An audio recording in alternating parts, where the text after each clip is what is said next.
nabadgelyo saaxiibayaal maantana waxaan xoogaa ka taaban doonaa ninka lagu magacaabo Dr. Xaliya Cali iyo muuqaal hore loo faafiyay.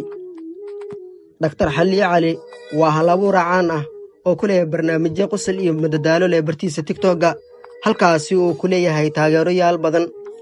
Wuxuu caan ku yahay soo saarista muuqaallo qosol iyo madadaalo soo jiidasho leh.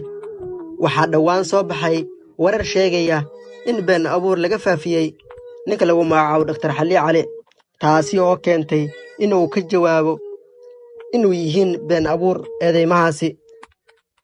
Xaliya ayaa sheegay in wararkaasi aysan ahayn kuwa sal iyo raad toona leh oo ay yihiin kuwa been abuur ah, isaga oo ku baraarujiyay taageerayaashiisa in ay ka digtoonaadaan been abuurka lagu faafiyo baraha bulshada.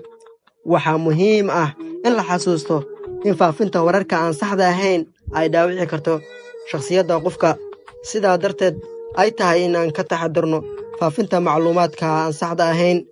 Xaliya Cali wuxuu ragga ku dhiirigeliyaa dhowr qodobo oo muhiim ah, kuwaas oo inta badan ka muuqda hal-abuurkiisa fariimaha madadaalada leh. Wuxuu si joogto ah ragga ugu dhiirigeliyaa in ay ku kalsoonaadaan naftooda, iyada oo markaasi ku lamaan tahay kaftanka iyo qosolka farxadda leh. Waxa uu si joogto ah u muujiyaa muhiimadda wada noolaashada iyo saaxiibtinimada iyo dhaqanka wanaagsan ee bulshada dhexdeeda. War saaxiibayaasha aan ku midownay barteenna, maxaad u aragtaa mase maxaad ka dhihi lahayd fariinta lagu faafiyey baraha bulshada ee been abuurka ah?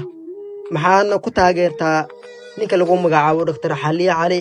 bal fariinta iyo waxaad ka dhihi lahayd halkaas hoose nagu wadaag. saaxiibayaal, muuqaalkeena intaas ayuu ku yahay. fadlan haddaad nagu cusub tahay nagu soo beer, haddaa hore nala joogtana share and like. halkaas hoose ee commentigana nagu wadaag waxay fikradaada ka tahay iyo waxaad ka dhihi lahayd adiga. Assalaamu calaykum waraxmatullaahi tacaala wabarakaatuh.